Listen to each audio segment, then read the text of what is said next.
Assalamualaikum warahmatullahi wabarakatuh. Alhamdulillah. Alhamdulillahilladzi hadana li hadza wa ma kunna linahtadiya laula an hadanallah. La haula wala quwwata illa billah. Asyhadu an la ilaha illallah wa asyhadu anna Muhammadan abduhu wa rasuluh. Allahumma shalli ala sayyidina Muhammad wa ala ali sayyidina Muhammad kama shallaita ala sayyidina Ibrahim wa ala ali sayyidina Ibrahim fil alamin innaka Hamidum Majid. Para ayah bunda yang dirahmati Allah, alhamdulillah hari ini pertemuan kedua ya. Kalau kemarin kita membahas tentang Merdeka Belajar, hari ini kita mencoba untuk membahas tentang bagaimana menumbuhkan fitrah anak-anaknya sesuai dengan perkembangannya, seperti itu. Jadi para orang tua ketika kita mendidik itu ada semacam kurikulum. Nah, kurikulum itulah kemudian namanya fitrah, pendidikan berbasis fitrah gitu. Nah, ini kurikulumnya adalah bagaimana menumbuhkan fitrahnya anak-anak. Karena kalau kita menumbuhkan fitrahnya anak-anak, insya Allah kita fitrah ayah bunda, fitrah ke ayah bundanya itu insya Allah akan juga ikut tumbuh gitu. Nah, apa saja fitrah yang ada dalam diri kita katakanlah dan juga ke anak-anak? Yang pertama fitrah iman, yang kedua fitrah belajar, fitrah bakat, kemudian yang keempat fitrah individual dan sosial. Kemudian fitrah yang kelima adalah fitrah estetika dan bahasa, kemudian fitrah jasmani, yang ketujuh fitrah seksualitas, dan yang kedelapan adalah fitrah perkembangan, yang dimana fitrah perkembangan adalah meliputi atau mencakup dari ketujuh fitrah tersebut. Nah, bagi orang tua untuk namanya fitrah itu ya, fitrah itu sudah bawaan dari lahir ya, lahir fitrah itu bawaan dari lahir. Karena seperti yang disampaikan oleh Rasulullah Muhammad SAW bahwasanya setiap anak itu lahir dalam kondisi fitrah. Kemudian dalam perkembangannya ketika anak itu menjadi katakanlah beragama yang lain, itu karena orang tuanya lah yang membuat seperti itu.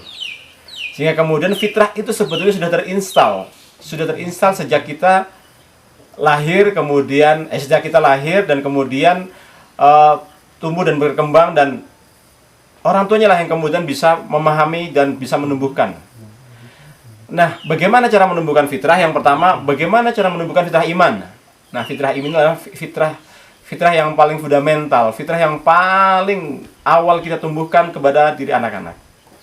Seperti halnya ketika anak lahir 0 sampai 2 tahun itu kan sama bundanya. Fitrah iman adalah bagaimana caranya Ananda ini kemudian mensyukuri nikmat dari Allah, rezeki dari Allah melalui bundanya dengan 2 tahun ini ya, 2 tahun awal itu adalah dengan SC eksklusif, katakanlah seperti itu. Nah, kemudian dalam perkembangannya fitrah iman itu golden age-nya itu di usia 0 sampai 6 tahun. Di mana fitrah iman ini berkembang karena imajinasi anak-anak. Maka tumbuhkanlah fitrah iman itu dengan mahabbah atau dengan cinta. Dengan cara apa? Ya seperti halnya kita contohkan setiap hari kita mendengar adzan gitu ya, panggilan sholat gitu ya. Begitu kita mendengar adzan, katakan kepada Ananda, nah, ada panggilan Allah untuk beribadah. Sangat indah suaranya. Sangat indah kan? Nah, inilah. Kemudian ajak Ananda ke masjid katakanlah. Dan ini tugas terutama ayah. Ya, tugas ayah lah yang harus kemudian menumbuhkan fitrah iman terlebih dulu. Karena apa? Bukti ayah yang menumbuhkan fitrah iman yang pertama adalah ketika lahir, siapa yang membisikkan atau mengumandangkan kalimat tauhid ke Ananda? Pasti sosok ayah. Ya. Yang jelas sosok ayah ini yang kemudian bertugas untuk menumbuhkan fitrah iman Ananda. Dengan mahabbah ya pastinya, bukan dengan doktrinal, tapi dengan cinta. Karena ketika iman tumbuh dengan cinta, kemudian ketika besar katakanlah, ketika usia fase 12 tahun itu kan fase negativistik kedua Ananda gitu ya. Itu akan tidak susah untuk melakukan ibadah. Begitu dengar azan, Ananda pasti langsung mengerjakan sholat. Begitu dengar azan, ketika ada dekat masjid ya pasti langsung berangkat ke masjid. Itu indikator bahwa fitrah iman tumbuh dengan baik itu di usia 12 tahun. Nah, ada sebuah contoh gitu. Contoh ini pengalaman pribadi saya ketika anak saya LK itu di usia 5 tahun itu karena kami biasa camping itu, kami camping, pertama kali camping itu anak saya usia 5 tahun ke daerah Gunung Lawu, di bawah Gunung Lawu. Di tengah perjalanan LK bertanya, "Ayah, itu di kanan kiri jalan itu banyak pohon besar-besar, itu sedang apa?" Itu saya katakan bahwa pohon itu sedang berzikir, sedang berdoa sama Allah gitu. Dari pengalaman itu kemudian LK bercerita sama teman-teman di tempat camping, "Tahu nggak kalian, itu pohon yang di pinggir jalan itu, bahkan pohon yang di hutan ini sedang berdoa semua loh." Ini salah satu kemudian masuknya bahwa oh ada hal yang selain manusia, ada ya ternyata makhluk itu pada berdoa. Nah sampai sekarang itu LK insya Allah itu ya selalu berdoa kita melakukan sesuatu, katakan bahasa seperti itu, tanpa kita ajari. Karena apa? Suatu ketika saya lupa dengan berdoa, langsung tegur, "Ayah, kan harus berdoa dulu sebelum mulai sesuatu." "Oh iya." Terus kemudian LK bilang, "Pohon saja berdoa ya, apalagi kita sebagai manusia." Malah saya diajarin gitu kan. Ini yang kemudian ternyata begitu mancepnya usia di bawah 7 tahun itu dengan iman bahwa semua makhluk itu berzikir dan berdoa kepada Allah. Nah ini yang kemudian harus kita pahami bahwa fitrah iman itu ditumbuhkan dengan cinta, bukan dengan doktrinal. Karena kalau kemudian doktrinal, katakanlah doktrin bahwa kalau kamu tidak sholat kamu masuk neraka, katakanlah seperti itu, yang terjadilah takut, menimbulkan rasa takut. Nah rasa takut inilah kemudian justru akan menjadikan hal ananda itu ketika gede malah males melakukan sholat. Usia di bawah 6 tahun, "Ayo jangan sholat, nanti kalau nggak sholat masuk neraka." Padahal usia di bawah 7 tahun belum saatnya kita bicara neraka. Tumbuhkanlah iman itu dengan cinta. Nah kalau seperti itu yang terjadi adalah seperti hanya di sekitar kita. Anak-anak itu begitu masuk fase SMP sudah malas sholat, sudah malas beribadah. Ya karena itu efek dari ketika di usia kecil, di usia di bawah 6 tahun itu diajarkan seperti itu, harus sholat, harus ngaji. Kemudian kalau tidak sholat, tidak ngaji, masuk neraka. Nah ini yang kemudian harus kita rubah mindsetnya, menumbuhkan fitrah iman itu dengan cinta, dengan mahabbah. Karena kalau dengan cinta otomatis timbul rasa takut. Takut apa? Takut kehilangan Allah, takut ditinggal sama Allah. Inilah yang kemudian menumbuhkan fitrah iman untuk Ananda. Yang kemudian fitrah belajar yang kedua. Fitrah belajar dengan cara apa? Dengan cara mengamati. Ini sebagai orang tua harus bisa mengamati. Sebagai ayah bunda harus mengamati. Cara belajar Ananda seperti apa? Karena kebiasaan kita sebagai orang tua ketika Ananda tidak bisa melakukan sesuatu hal, belajar katakanlah, itu sudah dikatakan, mohon maaf, kalimat-kalimat, kata-kata bodoh itu keluar. Padahal orang tua itu harus belajar. Metode belajar apa yang dipakai Ananda? Ya, ada metode visual. Ananda lebih kuat di visual, maka kita harus bisa memahami. Ini loh, fitrah belajar Anda berarti di visual lebih kuat. Pahamkan dengan bacaan, dengan buku, dengan apalagi kalau kemudian kalau sekarang itu ya audio visual. Nah kalau Ananda lebih kuat di audio, mungkin lebih banyak mendengar gitu ya. Pahamkan ke anak dengan cara read aloud, membacakan buku cerita, membacakan buku kisah-kisah dengan keras, dibacakan dulu.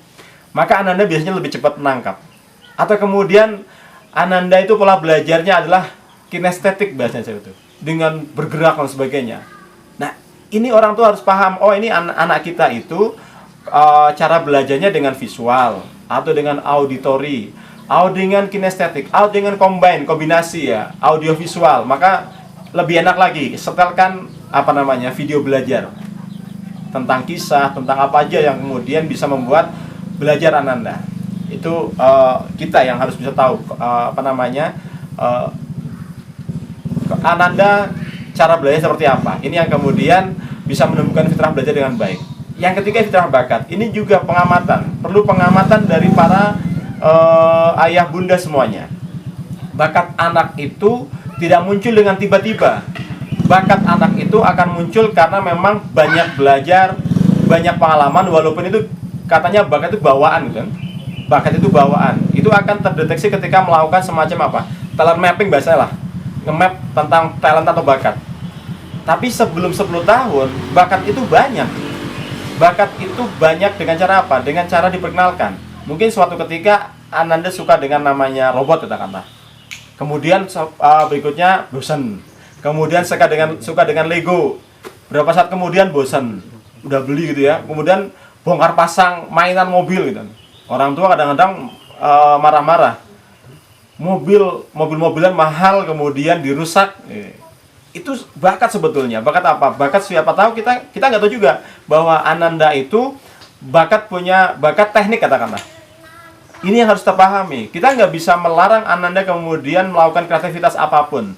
Selama itu dia wajar gitu ya, kita harus support. Ini yang kemudian orang tua yang harus memahami. Begitu usia 10 tahun, biasanya mulai ini tertata nih. Anak sudah mulai melihat, oh minatnya sekarang adalah menggambar. Kemudian menggambarnya tidak hanya sekedar menggambar di kertas, menggambarnya dengan komputer. Oh, mulai pahamkan dengan program aplikasi Corel atau kemudian SketchUp gitu kan. Nah, ini yang gampang-gampang dulu, atau 3D segala macam, mulai pahamkan. Nah, nanti begitu fase 16 tahun itu biasanya udah permanen. Kalau menurut ahli talent mapping, 16 tahun bakat sudah kelihatan permanen asalkan banyak kegiatan ketika sebelumnya ya, banyak kegiatan, banyak ketemu orang, banyak wawasan dan sebagainya. Ini muncul bakat yang kemudian harapannya ketika bakat itu sudah permanen, itu akan menjadi mulai dari mudah ya, isi, kemudian apalagi sampai padanya earn, mendapatkan benefit ya benefitnya gitu. Nah, ini yang kemudian yang harus kita asah, dan orang tua lah yang harus memahami dan mengamati bakat apa yang ada dalam anak kita. Kemudian yang keempat, fitrah individual dan sosial. Nah, fitrah individual ini yang kemudian bahasanya ekosistem. Ekosistem ini siapa yang memahamkan? Ayah. Karena ayah kan egonya tinggi ya, kalau ayah egonya tinggi. Laki-laki bukan ayah, laki-laki itu egonya tinggi. Tidak hanya yang kemudian konsep individualitas inilah yang kemudian ayah lah yang memahamkan. Supaya apa? Supaya nanti ketika besarnya anak kita itu tidak terbawa dengan hal-hal yang negatif di sekitarnya, katakanlah. Sekarang banyak ya hoax gitu ya. Enak banget kalau kita nge-share hoax gitu ya. Karena sedang ramai main share aja media sosial kondisi yang sekarang ini. Ini karena ekosistem kita lemah, ekosistem anak kita juga lemah. Karena fitrah individualnya nggak tumbuh, sehingga kemudian gampang sekali terpengaruh dengan apa saja yang ada di sekitar kita. Gampang terpengaruh dengan pergaulan yang nggak baik dan sebagainya.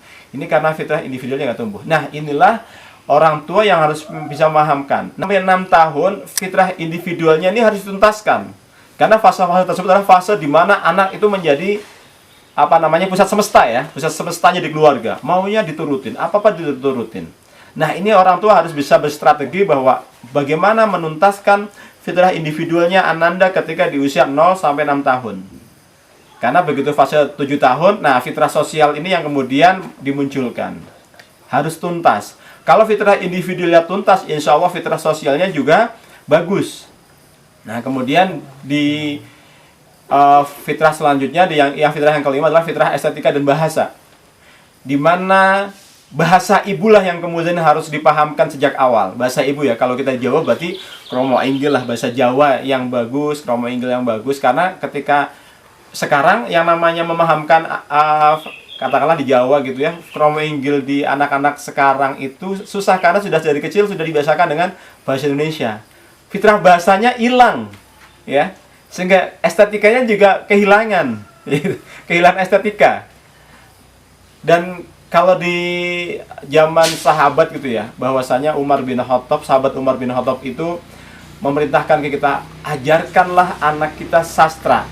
Supaya apa? Supaya berani, supaya menjadi orang yang pemberani. Karena apa? Begitu kita bicara sastra, dengan keindahan dia akan berani mengungkapkan banyak hal sastra. Maka fitrah estetika dan bahasa inilah harus ditumbuhkan ke Ananda. Kemudian fitrah yang keenam, fitrah jasmani. Fitrah jasmani inilah yang kemudian harus balance antara pola makan, pola gerak, ya olahraga dan sebagainya. Ayah dan bunda ini yang harus bisa balance. Karena saat ini yang namanya bunda biasanya, mohon maaf, lebay ketika memberi asupan gizi ya. Yang terjadi apa? Balighnya cepat sekali ini anak-anak.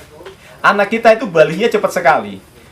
Usia 9 itu anak perempuan sudah mulai yang namanya menstruasi. Kemudian fitrah jasmani yang selanjutnya adalah rajin olahraga.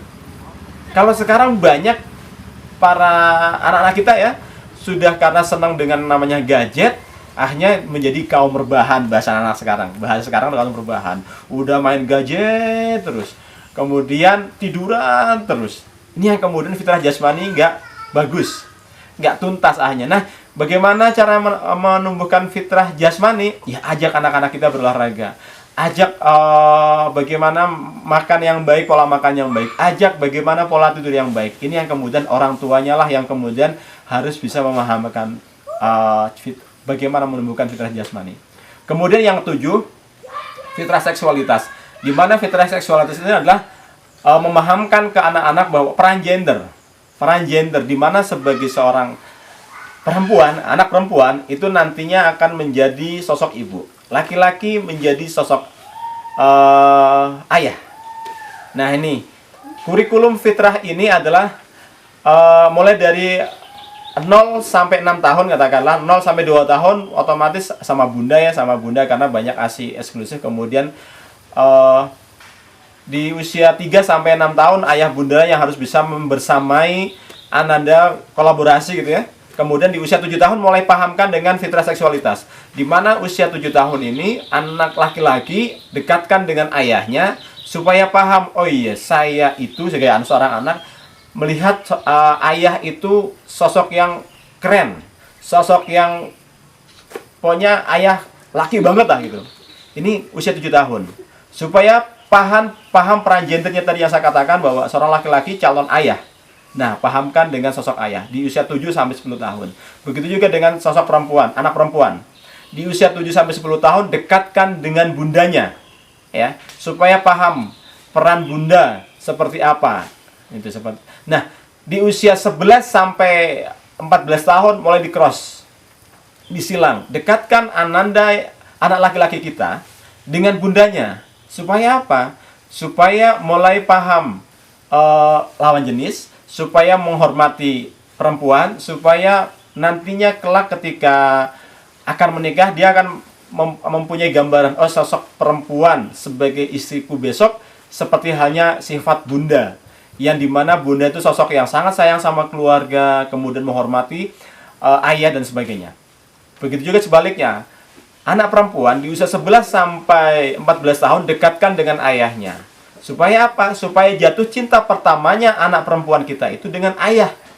Supaya bisa melihat bahwa sosok ayah adalah idola. Idolanya kita lah, idolanya anak-anak, terutama anak perempuan. Supaya nanti ketika menikah, ayahlah yang menjadi barometernya. Ini bicara fitrah seksualitas. Kemudian, fitrah perkembangan adalah bagaimana melihat perkembangan 0 sampai 14 tahun ya. Jadi yang namanya kita sebagai ayah bunda itu mendampingi ananda itu dalam Islam hanya 0 sampai 14 tahun. Nah, fitrah perkembangan inilah yang kemudian kita bisa melihat fase anak-anak 0 sampai 6 tahun, fase pre-akil baligh pertama 10 sampai 11 tahun, pre-akil baligh kedua 11 sampai 14 tahun. Nah, inilah yang kemudian orang tua harus paham bahwa fitrah inilah yang nantinya ketika ananda masuk fase 15 tahun sudah penuh sebagai sosok yang akil balik, sudah penuh sebagai sosok dewasa. Jangan sampai kemudian anak kita sudah balik tapi akilnya telat. Nah, siapa yang bertugas mengakilkan? Ayahlah yang bertugas menjadi sosok yang mengakilkan anak-anak. Pembahasan tentang akil balik next time lah seperti itu. Nanti akan sangat panjang lebar untuk masalah pembahasan konsep akil balik. Maka untuk sementara ini bicara menumbuhkan fitrah saya akhiri, dan mudah-mudahan apa yang saya sampaikan tentang orang tua yang bisa menumbuhkan fitrah itu bisa bermanfaat bagi ayah bunda semuanya dan juga bagi kita semuanya. Mohon maaf apabila banyak hal yang kurang berkenan dan banyak kata-kata yang kurang pas. Mohon maaf dan terima kasih. Saya akhiri. Wassalamualaikum warahmatullahi wabarakatuh. Waalaikumsalam.